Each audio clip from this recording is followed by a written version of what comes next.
अस्सलामुअलैकुम सामीन कराम, अल आवाज़ टीवी में खुश आमदीद। सामीन कराम, आज का हमारा मौजू है हज़रत शुएब अलैहिस्सलाम।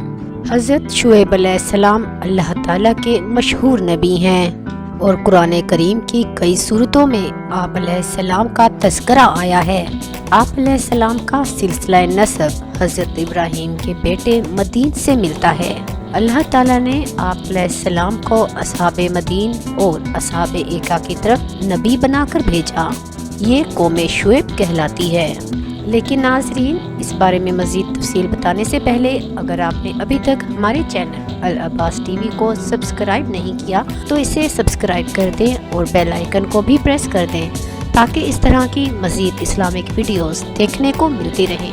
सामीन कराम, कौम शुएब बुतों और दरख्तों की पूजा किया करती थी। इसके अलावा इस कौम में नापतोल में कमी बेशी और लूट मार जैसे खबीस अमराज भी पैदा हो गए थे जो इंसान को घुन की तरह खाते।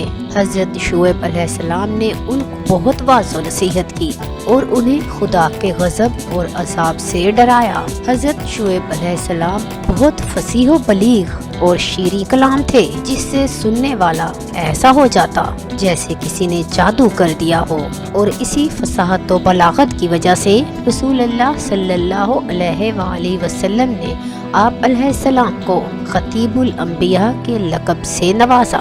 मदीन उस बस्ती का नाम है जहाँ ये कौम आबाद थी और उस कौम ने हज़रत शुएब अलैहिस्सलाम की बातों से नसीहत हासिल करने की बजाय उनकी मुखालिफत और तकज़ीब की, तरह तरह की धमकियाँ दी, जिसका नतीजा ये हुआ कि अल्लाह ताला ने उन्हें अजाब से तबाह व बर्बाद कर दिया और जो बस्ती आबाद थी वो बस्ती वैरान और खंडर बन गई ताकि देखने वाले उससे सबक हासिल कर सकें। मदीन हज़रत इब्राहीम अलैहिस्सलाम के बेटे का नाम था और उनकी नस्ल को अहले मदीन कहा गया है। ये हज़रत इब्राहीम अलैहिस्सलाम की तीसरी बीवी हज़रत कंतूर अलैहिस्सलाम में से थे।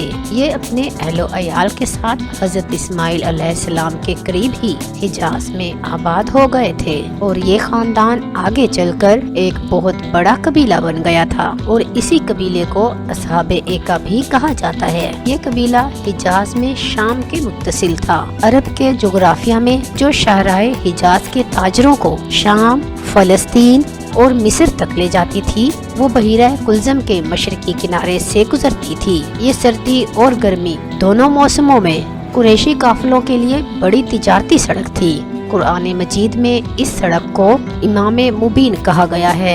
हज़रत शुएब अलैहिस्सलाम भी इसी कबीले से ताल्लुक रखते थे। आप अलैहिस्सलाम का नसबनामा इस तरह बयान किया गया है।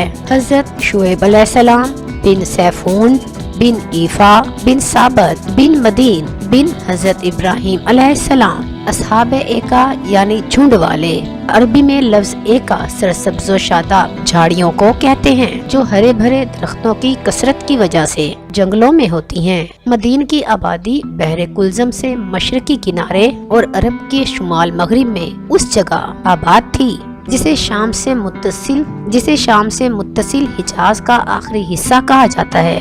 नहरों और आबशारों की कसरत ने इस इलाके को इस कदर सरसब्ज़ व शादाब बना दिया था और वहाँ मेवेदार दरख्तों और फूलों के इस कदर बागात थे कि अगर कोई आदमी बाहर से देखता तो एक झुंड नजर आता। और इसी मुनासबत से अहले मदयन को असहाबे एका कहा गया और बास के नजदीक ये कबीला दो हिस्सों में बट गया था।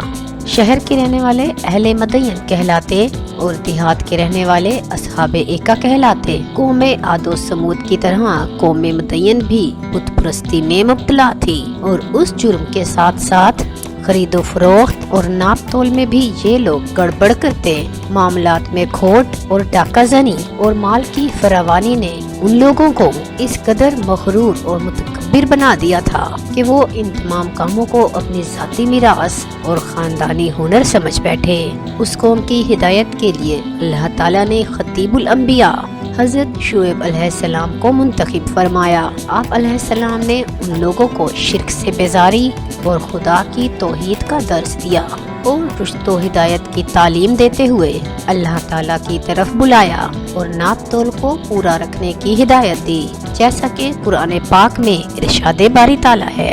और अहले मुतय्यन की तरफ ہم نے ان کے بھائی شعیب علیہ السلام کو بھیجا۔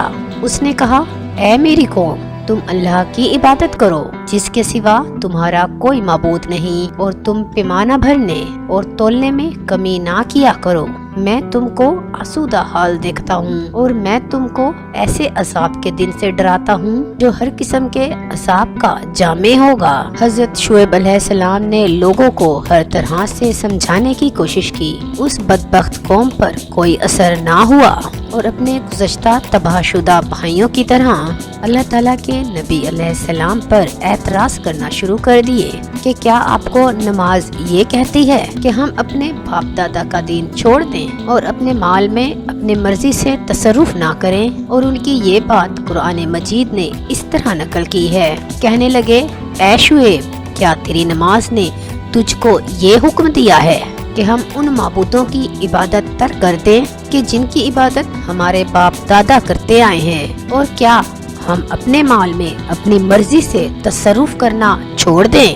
بے شک آپ بڑے نیک چلن ہیں۔ حضرت شعیب علیہ السلام پر چند کمزور آدمی ایمان لے آئے، اور مالدار افراد اور قوم کے بدماشوں کا یہ طریقہ کار تھا کہ جو لوگ حضرت شعیب علیہ السلام کی خدمت میں دین سمجھنے اور قبول کرنے کی غرض سے آتے، ان کو راستے میں ہی ڈراتے دھمکاتے تھے، اور مسلمانوں کے روبرو جاہلانہ شکوک و شبہات پیش کرتے تھے، اور دین حق میں ٹیڑھی ٹیڑھی باتیں نکالنے کی کوشش کرتے۔ آپ علیہ السلام نے ان کو بھی روکا، لیکن بدبختن لوگ اللہ تعالیٰ کی بات سننے اور اپنے لیے نبی علیہ السلام کو رحمت سمجھنے حضرت شعیب علیہ السلام پر ایمان لانے کی بجائے الٹا یہ سمجھ بیٹھے کہ شعیب علیہ السلام بھی ہماری ملت میں شامل تھے اور اب ہم سے کٹ کر الگ ہو گئے ہیں، اور ساتھ ساتھ انہوں نے ان لوگوں کی واپسی کا مطالبہ بھی کیا جو واقعی کفر چھوڑ کر مسلمان ہو چکے تھے، اور حضرت شعیب علیہ السلام کو دھمکی دی کہ یا تو تم ہمارے دین میں شامل ہو جاؤ ورنہ ہماری بستی سے نکل جاؤ۔ اور حضرت شعیب علیہ السلام سے کہنے لگے، اگر تیرا اتنا بڑا قبیلہ نہ ہوتا تو ہم دیکھتے کہ تو کس طرح ہمیں ہمارے دین سے ہٹاتا ہے، ہم تجھے سنگسار کر دیتے۔ حضرت شعیب علیہ السلام نے انہیں جواب دیا کہ میرا قبیلہ تمہیں اللہ تعالیٰ سے بھی زیادہ عزیز ہے، اور خدا کو تم نے بھلا کر پس پشت ڈال دیا ہے۔ یقیناً جو عمل تم لوگ کرتے ہو وہ سب میرے رب کے علم میں ہے۔ حضرت شعیب علیہ السلام نے گزشتہ تباہ شدہ قوموں کا حوالہ دیتے ہوئے ان سے فرمایا کہ ان لوگوں نے بھی اللہ تعالیٰ کے انبیاء علیہ السلام کی مخالفت کی تھی اور اپنی ضد پر ڈٹے رہے تھے، لیکن اللہ تعالیٰ نے ان سے انتقام لیا اور ان کو کافر کردار تک پہنچایا۔ کہیں ایسا نہ ہو کہ میری مخالفت کی وجہ سے تم کو بھی کوئی ناگہانی آفت آ گھیرے۔ اس لیے اے میری قوم، اب بھی وقت ہے، سنبھل جاؤ اور میری مخالفت کر کے اللہ کا عذاب نہ خریدو، جیسا کہ قرآن پاک میں ارشاد باری تعالیٰ ہے، اور اے میری قوم، میری مخالفت تم کو کہیں ایسے کاموں پر آمادہ نہ کر دے